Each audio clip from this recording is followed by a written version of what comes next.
Bom, vamos mergulhar direto na nossa análise de hoje sobre o livro de Ezequiel. A ideia aqui é desvendar um dos textos antigos mais intensos e, sinceramente, mais impressionantes visualmente que a gente tem registro. É uma obra totalmente construída em cima de contrastes extremos, sabe? Cheia de visões dramáticas e daquelas ações que ecoam fundo, desafiando a nossa forma de enxergar coisas complexas como o julgamento e renovação.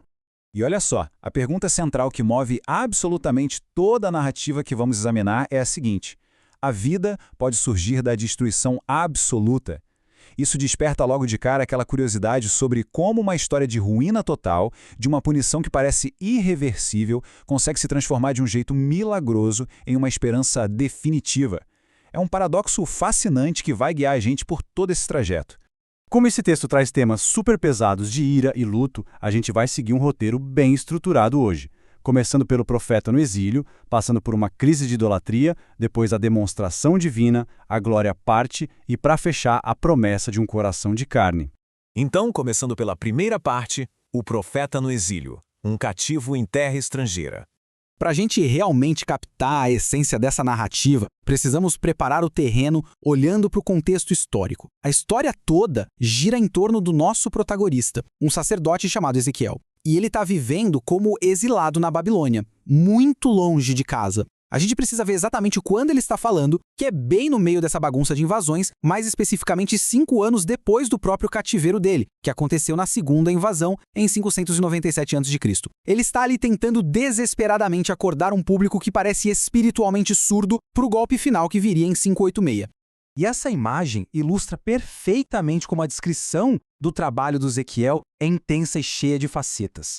Ele é chamado de filho do homem, atuando como um verdadeiro sentinela. Em vez de ficar seguro lá dentro dos muros de um templo, ele é posicionado no alto da muralha como um vigia, com a missão clara de soar o alarme de um perigo iminente para um povo que já estava completamente endurecido. O foco todo passa a ser a responsabilidade pessoal. Vamos agora para a parte 2, a crise de idolatria, profanando o espaço sagrado. O ponto crucial para entender o motivo dessa crise toda é a causa raiz da coisa. Uma idolatria desenfreada rolando solta, bem ali, dentro do próprio Templo de Jerusalém. Em uma visão muito gráfica e chocante, Ezequiel é levantado pelos cabelos, literalmente, e transportado lá para o portão norte do templo. Lá, ele dá de cara com um ídolo físico, colocado de propósito para rivalizar com Deus. O texto chama isso de imagem do ciúme. É uma afronta direta. E a coisa fica ainda mais assustadora. Olhando por um buraco na parede do templo, Ezequiel flagra 70 anciãos queimando incenso escondidos em um quarto escuro. Pensa bem, os próprios líderes do povo. Essa citação expõe a racionalização absurda deles. É de arrepiar. Eles justificavam as piores atitudes com a crença cega de que Deus não estava vendo nada, de que a terra tinha sido simplesmente abandonada. A evidência visual dessa rebelião é de cair o queixo. A gente vê cidadãos proeminentes fazendo coisas impensáveis dentro do espaço mais sagrado de todos. Mulheres chorando e fazendo rituais de luto para um deus pagão chamado Tammuz, e um grupo de 25 homens que, literalmente, dão as costas para o templo, virando os rostos para o leste para adorar o sol. A devoção foi invertida da pior forma possível. O que nos leva à parte 3, demonstração divina. Profecia como um verdadeiro teatro de rua. Como as palavras já não funcionavam com essa galera endurecida, Ezequiel recebe ordens para comunicar essa traição toda usando uma abordagem altamente visual. É um bizarro teatro de rua, com ações físicas repetitivas e uma intensidade absurda. Ele tem que construir uma maquete de Jerusalém sendo atacada. Depois, deitar de lado por mais de 1 ano para carregar o peso da culpa. Cozinhar umas rações minúsculas de comida sobre esterco para mostrar o desespero do cerco e até raspar a cabeça com uma espada e dividir o cabelo. Ele teve que sentir na pele e transmitir em tempo real as realidades terríveis que iam atingir a nação. E, para ilustrar ainda mais o nível dessa imersão, ele teve que consumir um pergaminho cheio de lamentações e dores. Isso mesmo, ele literalmente digeriu a tragédia. Foi uma forma extrema de modelar fisicamente aquela tristeza profunda e o luto que o próprio público dele se recusava a sentir por conta própria. Chegamos então à parte 4. A glória parte. A consequência final da rebelião.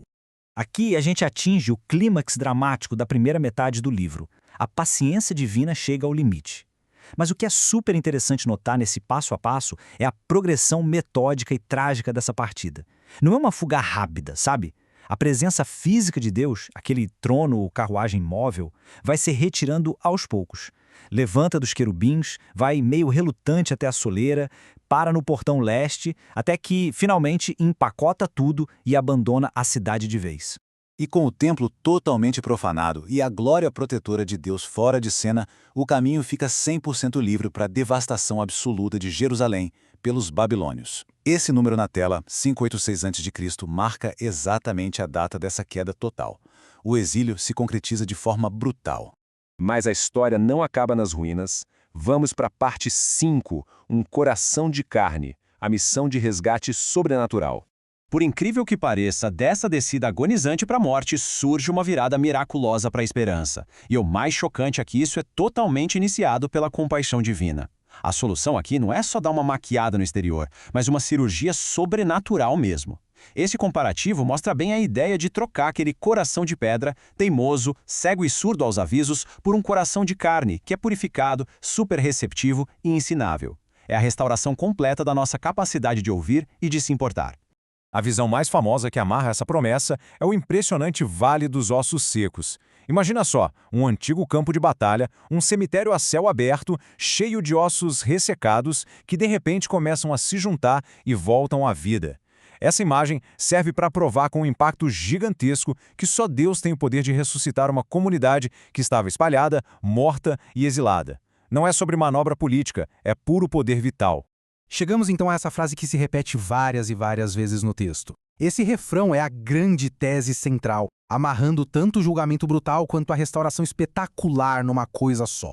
O objetivo final é Deus restabelecendo a sua reputação e revelando a sua essência incontestável para o mundo inteiro. Cada evento bizarro, cada tragédia e cada milagre serviu de alicerce para esse grande reconhecimento final. Para encerrar a nossa análise, a verdadeira beleza de mergulhar um texto antigo como esse é o reflexo que ele joga no nosso próprio espelho atual. Pensando nessa montanha-russa toda de destruição e numa restauração de um nível inalcançável, fica uma provocação para a gente pensar quais são os nossos ídolos modernos, aquelas prioridades distorcidas e atrações secretas que precisam ser substituídas hoje para que a gente consiga ter um foco unificado e restaurado de verdade. Fica aí essa excelente reflexão para a gente levar adiante.